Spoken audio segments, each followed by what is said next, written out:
Now it seems to be recording, sorry. So, I don't know what happened. I wanted to recount a bit of the trauma when I first tried to come back online a couple of years ago with Facebook. Some truck driver calling himself Jon Crowcroft. He said he was a truck driver from New York. He was Bolivian, but he lived in New York or Virginia. He got me connected up on Facebook because I couldn't connect to Facebook. I couldn't find my account. I couldn't do anything. He connected me up, and so I tried to Facebook, and I made contacts which I thought were my parents and my brother and various people. And I clicked on all the relatives I could. And Die Young actually seemed to be really there. It was one of the few that was. Mike Young was posting some things, but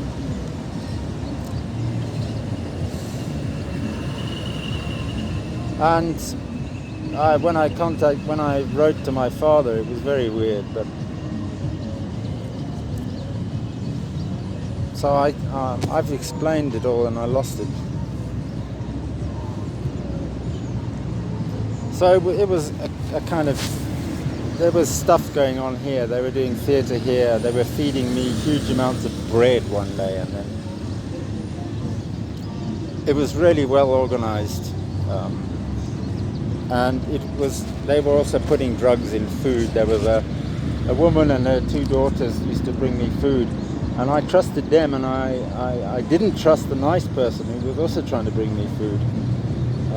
She's the one who lived next door to the Defensor del Pueblo. She lives in Santa Cruz now. The other person I haven't seen again for a while. But I think she didn't want to do what she was doing, and she told me, she said, she came to me crying one day and said, they think we're masistas. And I think what she was telling me was, these are masistas that are making us do this. So they put some drugs in my food. They did a campaign. Facebook ran thousands of ads.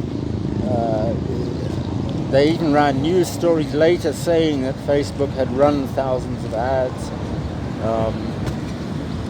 I got blasted with adverts and stuff. And so if anybody was trying to make an assessment of my psychological state on the basis of my Facebook posts, it might not have come out very well unless they had seen what I was seeing on my screen. But as I've been saying for 10 years now, that is a problem. You don't know what I'm looking at.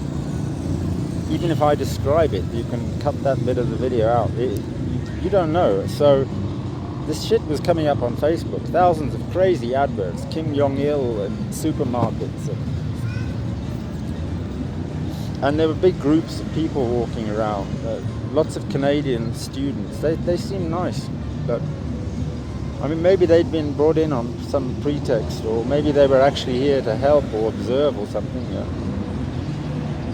And there was this woman, Jennifer Rhodes, who for some reason reminded me of a research student of Alan Mycroft's at NASA,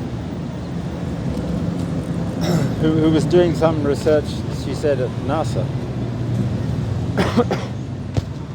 And maybe NASA pinched my code or something, and somebody wanted to... I had the feeling that some regular expression code I once wrote got used in Perl. Maybe it was something to do with that.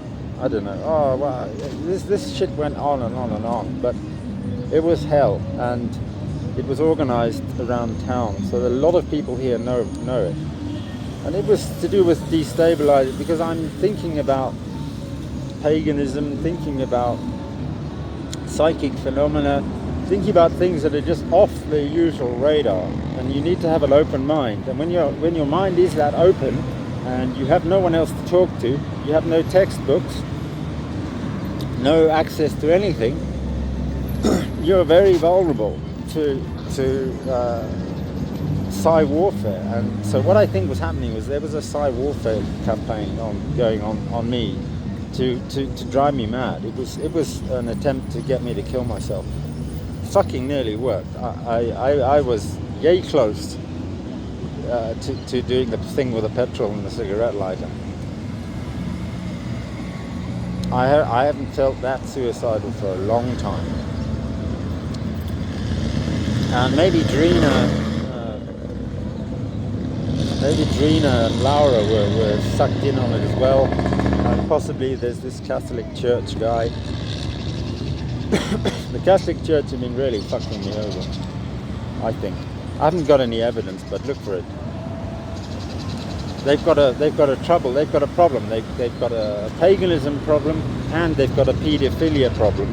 And I don't know. Maybe Pope Francis thought he could solve both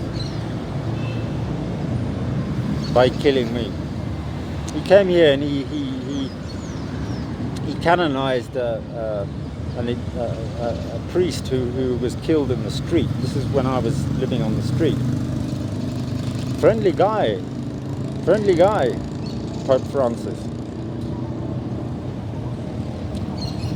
When you die, son, I don't know what the fuck is going to happen to you. I don't want to know.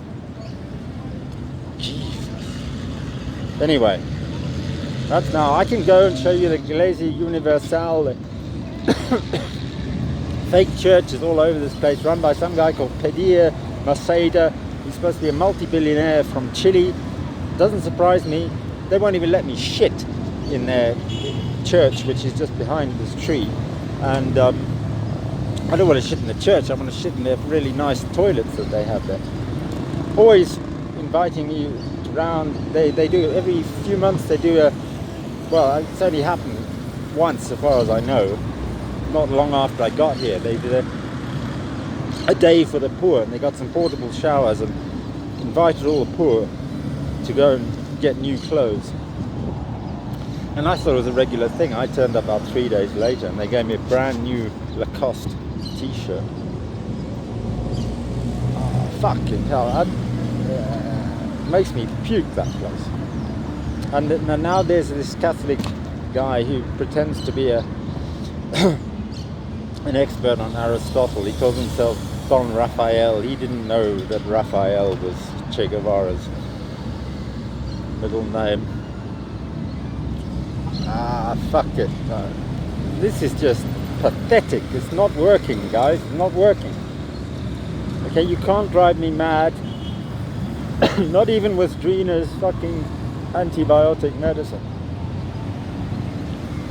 I am not gonna die, okay? You fucking sort this out like men, not like fucking worms living in fucking caves. Now the Mormons are probably the ones that don't have the problem, but I don't know. So we went through the thing. The Mormons were nice until other men arrived on the scene. So, no, the Mormons, there's something wrong with there as well. There's also something wrong with the JWs. There's something wrong with all the fucking churches here. In fact, I think there's something wrong with all the fucking churches in the world, and I think we really need to sort it out. Okay, I'm going to cut it there, but there's more. But if you think I'm going to fuck around and do this going to hell every 3 days thing, eventually believing that I was being assassinated by rooftop snipers on every third corner and that they'd take me out for 2 or 3 days. And that's actually what it feels like today. But it's possible. They could be coming up. They could be jabbing me with a sedative, tranquilizer, something. Anything could be happening to me. I have no fucking way of telling because I have no friends. Nobody can talk to me, okay? So there's some video of me standing out here. There's some video of me talking to a really lovely girl called Claudia, and we want to start something, but I get the feeling that movement has been infiltrated or it's fake, and I'm worried about her, and I'm worried about all of them. You have to fucking help me. Somebody from outside has to come. and talk, because you cannot do this by remote control. And if there is a problem here, if there's something dangerous that you've got to sort something out. I can't do anything. Nothing. Okay? Great. Love you all, and bye.